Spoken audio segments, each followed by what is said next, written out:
So, Mr. Vice Minister, give us a sense first of what policies the Ministry of Commerce has introduced to fight COVID-19 and how these policies really worked to help spur the reopening of businesses.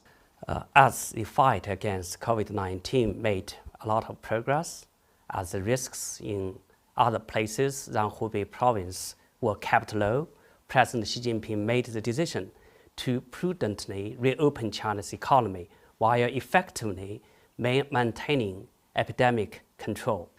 The country as a whole was divided into high-risk, medium-risk, and low-risk areas. We at MOFCOM acted quickly to follow through the President's instructions. We started off with the essential goods suppliers. In early February, we allowed domestic trade companies to reopen their business based on the risk assessment. For those high-risk areas, it was wholesalers and supermarkets that were allowed to open. For the medium and low-risk areas, department stores and shopping centers were also permitted to open their business. As you know, during the COVID-19 pandemic, the foreign trade companies, foreign investor enterprises were hit hard, and they had difficulties in starting their business. So MOFCOM has encouraged the use of paperless processing of import and export documentation. We have reduced the paperwork required. As a result, we have been able to minimize the in-person contact and the time required to examine and approve those documents and applications. We understand that for the entire supply chain to work, the companies in the pivotal positions as well as their major suppliers will have to open their business at the same time. And Hubei happens to be the home of major auto production bases in China. So we have helped the key auto parts suppliers in Hubei province, about 20 of them, to open business so that they could supply parts and components to their downstream clients based elsewhere in China. We also understand to reopen economy means to keep the economy open. So we encourage Chinese businesses to make full use of China-Europe blockchain services at a time when logistics is so important to keep trade afloat. MOFCOM has also played an important part in international cooperation in the fight against the virus. And we have facilitated the exports of huge amounts of medical supplies to 200 countries and regions. So what did the Ministry of Commerce do in coordination with other ministries and provinces to jointly fight COVID-19? In the battle against the COVID-19, MOFCOM is not acting alone. We have fought shoulder to shoulder with our colleagues in other ministries and colleagues in the provinces. One of MOFCOM's top priorities is to make sure there is adequate supply of essential goods in the marketplace. At the beginning of the outbreak of the virus, Hubei suffered a serious shortage of daily necessities. So MOFCOM led the effort to establish a 9-province supply coalition. Chongqing, a member of the coalition, made available 400 tons of vegetables and had them sent to Wuhan city within 2 days. Hunan, another member of the coalition, provided 1 million lunch boxes to the city within 1 week's time. MOFCOM also joined the efforts in preparing the firms for opening their businesses. Before the opening, companies need to figure out what to do, what to prepare in the midst of the epidemic. So MOFCOM and the National Health Commission jointly issued guidelines for retailers, for restaurants and other businesses on such matters as staff temperature check, workplace ventilation, and workplace disinfection. To reboot the economic activities in the Yangtze River Delta, MOFCOM routed for Shanghai Municipality and the provinces of Jiangsu, Anhui, and Zhejiang, who formed a cooperation mechanism among themselves. They recognized each other's health QR codes and freight passes in the effort to facilitate the free movement of people and cargo across the whole Yangtze River Delta. Well, Mr. Vice Minister, one of the more vulnerable groups to the coronavirus has got to be the medium-sized, smaller, and micro enterprises, which make up the bulk of businesses here in China. What has MOFCOM done to support these smaller businesses in getting through the pandemic? Many small and medium-sized enterprises, MSMEs, have taken a severe battering from COVID-19 pandemic. The central government in China has adopted a host of policies to support these small businesses, for example, by taking tax cut, rent cut, and cut in their utility bills. MSMEs are also in shortage of working capital, so banks in China are advised to take into account their hardships when making lending decisions.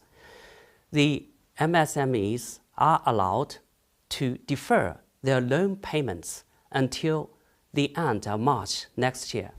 On the part of MOFCOM, we have supported banks to better customize their services to the small and medium-sized enterprises by setting up direct online channels.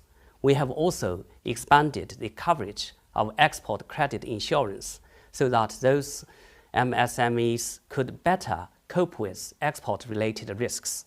We have also been able to curtail the time required for VAT refunding for exports of the MSMEs from about 12 days to just 1 week. MSMEs rely heavily on on-site trade shows, trade fairs, exhibitions to win orders, as the pandemic made it practically impossible to organize those on-site events. MOFCOM decided to move online the upcoming Canton Fair, and we would allow all the participants in the online Canton Fair, including MSMEs, to participate in it free of charge. We have also stepped up our efforts to help MSME exporters to switch more the domestic market when they are faced with difficulties in exporting their goods and services abroad. Well, foreign invested enterprises are, of course, an important part of China's economy. How has the ministry assisted these foreign firms based in China throughout this health crisis? Foreign invested enterprises, FIEs, have played a much valued role in China's economy, and we offer to them the same treatment as we do to other Chinese firms. On top of that, we have taken additional measures to help them address their concerns. For example, MOFCOM has set up a special task force helping them to solve their difficulties. We have opened a service hotline and designated a part of MOFCOM's website for the foreign invested enterprises. A foreign invested enterprise in China cannot operate if its suppliers do not operate to provide them with the necessary parts and components. And this is exactly the situation faced by FIE auto companies like BMW, like Volkswagen and Hyundai in China. Some of their suppliers are located in Hubei province. So we help those key parts and component suppliers in Hubei province to resume production so that they could provide parts and components to downstream clients like the auto companies I have just mentioned. In addition, we have also helped other companies like Panasonic, Ericsson, so on and so forth, by helping their suppliers to resume production. As you could imagine, many foreign invested enterprises in China have expatriate employees. These employees need to come back to China to work. So MOFCOM has worked with other ministries to provide them with visa support and other related arrangement. China has worked with Singapore, Korea, Germany, and France in reaching a fast-track mechanism to help with visa arrangements and other related matters. And with regard to those expatriates from countries which we do not have such a mechanism available at the moment, we would look for solutions for those expatriates on a case-by-case basis. For your information, we are working very industriously with other countries on such similar arrangements. In addition, my colleagues and I have reached out by teleconference to AmCham China, European Chamber of Commerce in China, and over 600 foreign invested enterprises. Those chambers, the foreign invested enterprises, welcome this dialogue and discussions with MOFCOM, and they find these discussions very useful. I'm very glad to tell you, as we speak now, about 86.5% of the surveyed foreign invested enterprises in China have resumed production, and they are now running a capacity of about 70%. I also want to assure the foreign investors in China that we are further opening our economy up. We are further improving our investment environment. We welcome them to invest in China, to prosper with us in China. So, Mr. Vice Minister, are you concerned at all that industrial chains may leave China? And if I may add, what are the advantages that make China's industrial and supply chains so resilient? Some people say that the pandemic is a wake-up call for foreign invested enterprises in China. Maybe it's time to move out. I'm not very much worried about it, frankly speaking, because of all the foreign invested enterprises in China, about 91% of them are focusing on China domestic market. 9% of them are export-oriented. As we all know, the Chinese domestic market is expanding, growing very fast. Definitely, the FIEs focusing on China's domestic market will expand further their supply chains in China. With regard to those export-oriented FIEs, I personally think, and I am pretty confident, that China remains a very competitive supply chain location, because there are few countries in the world that can match China, where you can find almost everything you need to build something. China has a broad spectrum of strong upstream suppliers and downstream clients, making supply chains in China reliable and less vulnerable to disruptions.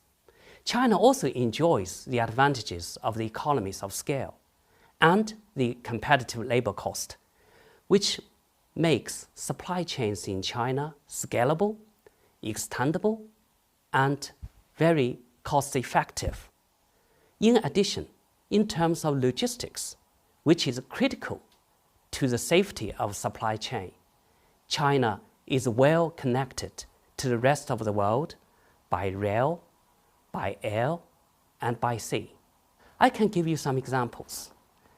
Apple has a number of production facilities in China for making iPhones.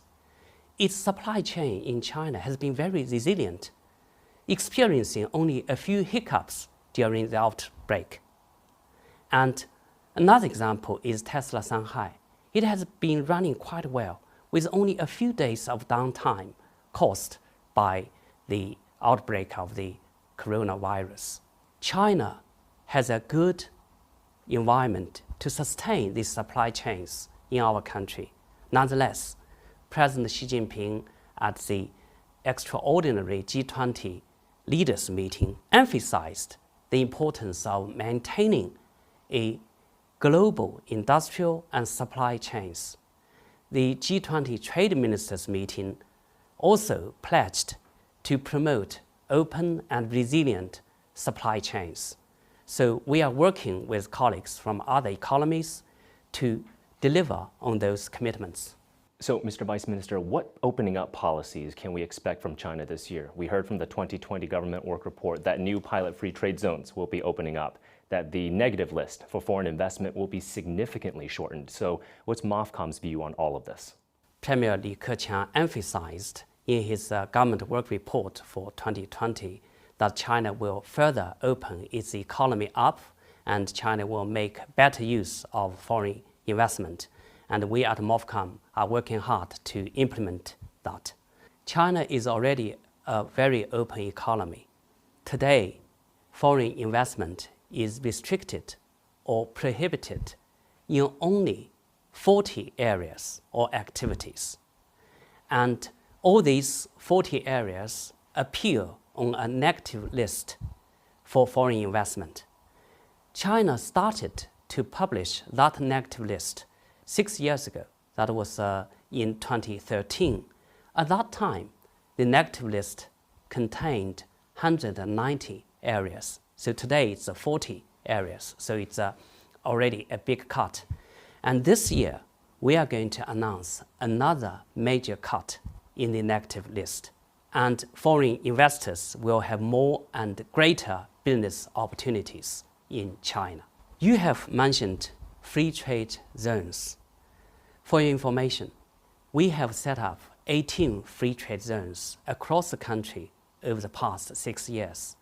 These free trade zones have played a very important role in China's opening up in terms of trade and investment liberalization and trade facilitation, financing, so on and so forth.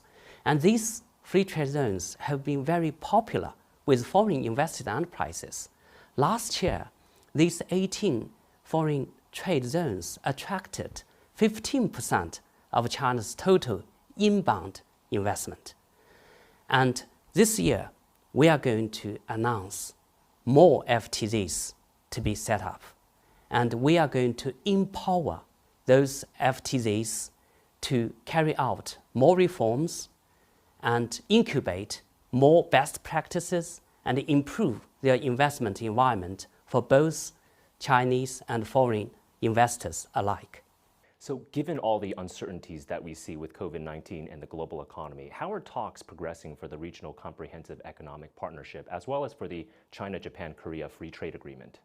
Despite the COVID-19 pandemic, RCEP, RCEP members aim to sign RCEP agreement by the end of this year. This is actually a commitment made by RCEP leaders when they met in Bangkok last year. It is true, at the very beginning of the coronavirus outbreak, the meetings of RCEP were disrupted, but quickly RCEP members shifted to virtual meetings and have made a lot of progress ever since. So far, we have finished 80% of the legal scrapping, and we would expect that we will be able to clear all the remaining issues by the end of June this month. I believe RCEP will go a long way towards regional economic recovery post-pandemic. RCEP will be one of the largest, if not the largest, trading blocs in the world. It will help harmonize trade rules in this region. It will enhance supply chain and value chain. It will also promote regional economic integration, trade promotion by eliminating over 90% of the tariffs on goods being traded in this region. And RCEP will also be a strong boost to an open global economy. It will also significantly contribute to the world trading system. ASEAN has always played a central role in the RCEP negotiations, and China continues to support the ASEAN centrality in this endeavor. China, Japan, and Korea are committed to the CJK FTA negotiations. In spite of the disruptions caused by the pandemic, the three countries have kept in close touch and agreed to hold the next round of CJK FTA negotiations as soon as possible. The CJK FTA negotiation will build upon RCEP achievements. It will further liberalize market access for trading goods, trading services, and investment. It will also strengthen the IPR protection and the regional supply chain, among others. I would say that the three countries all aspire to reach a comprehensive, high-quality, mutually beneficial FTA with its own value. So, Mr. Vice Minister, what are your thoughts on the long-term potential and development prospects of the Chinese economy? In recent years, China has been shifting its growth engine from export to domestic demand, particularly domestic consumption. As a result, China's export ratio to GDP fell to 17.4% last year from 31.4% in the year 2008. Correspondingly, China's current account surplus shrunk to 1% as a ratio to GDP, compared with 9.1% in the year 2008. So you can see the significant shift in the structure of the economy. Today, domestic consumption contributes close to 60% of China's GDP growth. This gives China greater wiggle room to maneuver when faced with external shocks. So personally speaking, I am very optimistic about the long-term economic outlook in China. I say so for two good reasons. Firstly, China is becoming a powerhouse for innovation. Last year, the research and development spending of China amounted to 2.2% of its GDP. This is relatively a high figure by international standard. And each year, China produces 8 million strong graduates, including 3 million engineering students. This ensures a steady supply of creative talents. Actually, China is already one of the most innovative countries as measured by the patent applications. The second reason is that China has a huge market of 1.4 billion consumers, including 400 million middle incomers and 900 million internet users, with a per capita income of $10,000 and a service sector making up 54% of the economy. China's domestic market holds even greater growth potential. All this means immense opportunities for the rest of the world. For your information, China will host the third CIRE, China International Import Expo, in the coming November. And China will import in total $30 trillion worth of goods in the next 15 years. So if history is any guide, China will only succeed when our partners do. And the world will be a better place if we all win. Mr. Vice Minister, thank you so much for your time. It's my great pleasure, and I feel encouraged by you, a young and promising interviewer. You have had a very good background at a time when China needs to tell its story more accurately, more eloquently to the audience outside of China. We need you and your colleagues to carry on what you have doing. This is very important for the country, for the nation, and for the people. Thank you so much, Vice Minister. I think our team will definitely take your words to heart and will further inspire ourselves to tell China's story better.